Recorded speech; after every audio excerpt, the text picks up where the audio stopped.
Hi guys, Brian Lewis, SSAW. So I just posted my Brentford versus Arsenal predictions. So yeah, rooting for Brentford there. And I'm going to go over my Premier League top 6. I'll start from the bottom. So at number 6, well, before I do that, actually, I'm going to just do so if you want to subscribe, you can subscribe to Reform Hooligans, SSAW, the link's below. And of course, follow us on the group SSAW. Talk your shit. Let's debate some sports. It's not just soccer. I mean, I'm the soccer guy, but we also have football, a lot of football heads, a lot of basketball, a lot of hoop heads. We got some baseball talk as well, if you're still into baseball. So there's that. But we're going to start number 6. Now, Harry Kane may want out. He does.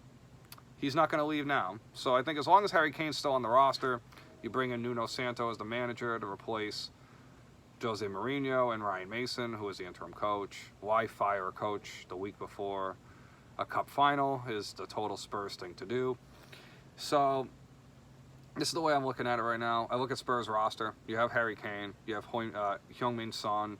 You have Brian Gill, who came over from Sevilla. I like him. You know, for those football manager people. Brian Gill is definitely as advertised. You have Bergwijn, you have Lucas Moura. You know, it's a similar squad. Hugo Lloris is still there. Defense is an issue for me, right? So, I mean, Davinson Sanchez is probably on the way out. You lose more defenders. You bring in Christian Romero. Okay, I get that. That's a nice signing. But, like, I don't know. I'm not buying Spurs. I think 6, as long as Harry Kane's on the roster, they're fine. But if Harry Kane leaves, they could fall as far as 9th. And that's a serious thing, because I'll go over a video with the next group of Premier League teams, 7 through 12. But, you know, that group, there's some scary teams in that group there that can cause problems for everybody. So there's that. So 6, I'm going to go with Tottenham Hotspur. Number 5, I'm going to go with Leicester City. I hate that I have to do this to Leicester, because they had a good offseason, right? They brought in Bukayo Samari from Lille, a French league champion, Lille, Ligue 1. And they have Patson Daka from Austrian league champions RB Salzburg. So they brought in 2 really, really important players there. I like that. However, I still don't think they're good enough for the top 4.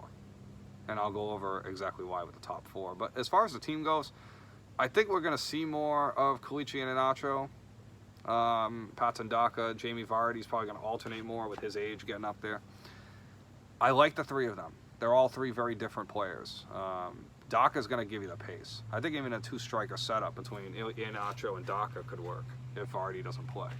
So it really gives them a 3rd option there, and allows Kalichi to kind of play off on the wing, kind of like how Youssef Paulsen does for RB Leipzig, just kind of like roams out. Timo Werner, same thing. So we're kind of looking at that, and I think with Leicester, they have a good side. I think for Brandon Rodgers, it just comes down to cut the April Fool's jokes, man. You know, April and May, win those games. Finish the season strong. And they're going to be playing in Europa League again. So I think the best way for them to get in the Champions League is to just win the Europa League. Works for everybody else. You know what I mean? It never fails. That's the easiest way to get in the it's probably the easiest way from their standpoint, knowing how tough the Premier League is. So the top 4, number 4, I'm going to go United. They brought in Sancho and Varane.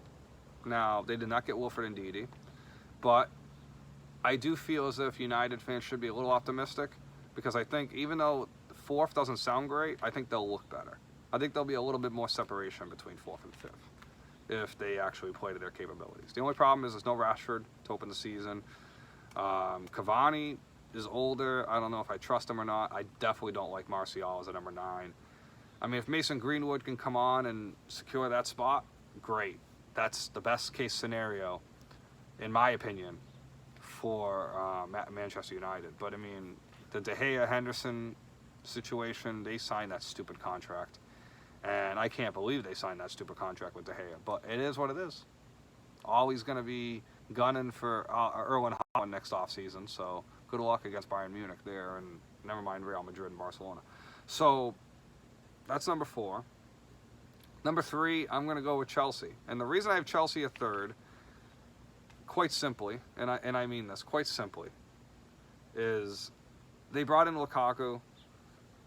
I think this team is built more for knockout competitions. I think this team is built to finish in the top 3 and bulldoze the Champions League.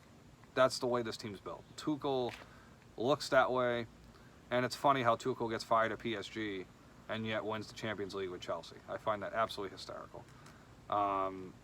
It's a good squad. I mean, Lukaku will have Werner, Havertz,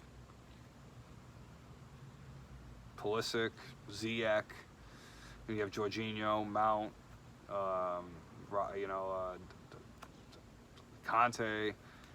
You have that defense with Thiago Silva. So, I mean, there's still going to be a very good side there. They're reigning European champs. I just wonder how they can hold it through a whole 38-game season. Just that. I mean, last year there were times where Chelsea, literally looked like they were complete. So, if you're counting on 4 or 5 of those stinkers, which I am, that'll probably propel them down to 3rd place. Now, second, I'm going to go to Liverpool. Now, I'm no fan of John Henry, so don't think it's a bias that I'm a Red Sox fan also rooting for Liverpool. No, that's not the case for me. However, Diego Jota, before he got hurt last year, was absolutely going ham. Firmino was scoring goals in preseason. Mane and Salah are going to be, on a tear. I think even with the AFCONs, they'll be okay on the wings because they'll be able to put Curtis Jones and Diego Jota out there with Firmino. I think they'll be okay. And the AFCON is something that's a whole different element of this. It's going to impact Liverpool differently because obviously Naby Keita as well, who's one of their depth players, is also going to be probably playing, right? So that's a whole different scenario of what Liverpool is dealing with. However, if they're fully healthy defensively and they can play their midfielders in the midfield and not in the center back role, I think with Henderson, Thiago, and Fabinho, even without Wijnaldum, it's a good squad. They're a very good squad. I think for Chelsea, if I had to match up Chelsea and Liverpool 4 times in the season, full strength, I'd probably still take Liverpool's roster right now with Klopp. But it's tough. It's a tough consideration because I think 2nd and 3rd could come down to the final game of the season like it did this year. Where Liverpool jumped up to 3rd, Chelsea were in 4th, and Leicester ended up really faltering. But I think in the 2nd, they're a good 2nd place, which means Manchester City is my Premier League champions. I think Jack Grealish signing moves Raheem Sterling, Kevin De Bruyne, and Gabriel Jesus as kind of the 3 middle guys, the middle attackers. I don't even think that's going to really be a 9. And then they have Ferran Torres on the right-hand side with Riyad Mahrez, and if Bernardo Silva stays, he'll probably play more towards in that midfield group. But it's gonna be a tough scenario when you look at City's expectations this year are going to be off the wall, because if City were managed to pull Harry Kane out of Tottenham, they would have to sell Bernardo Silva first. But if they were able to bring in Harry Kane from Tottenham Hotspur, probably going to cost anywhere between 150 and 200 million euros, which I think is just absolutely freaking bonkers because, as I said in the other video, I would rather have Lukaku than Harry Kane. But for Man City, they might just be able to put Raheem Sterling there. I mean, I know he's tiny. He's at 5'8" or whatever, but you could put Kevin De Bruyne as well. And Jesus is still quality. I know he's inconsistent, but he's still quality. So I think that's the top 6. I'm going to record a video going through 7 through 12 in a little bit, so we'll go from there. But otherwise, you can subscribe below. I'll leave the links below. The Facebook group, come and debate us on sports.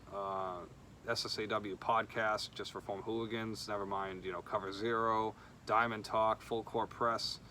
We're going to be starting all those up soon. OSNA podcast is absolutely hysterical, hosted by my co-host Osahan and our former producer Abraham.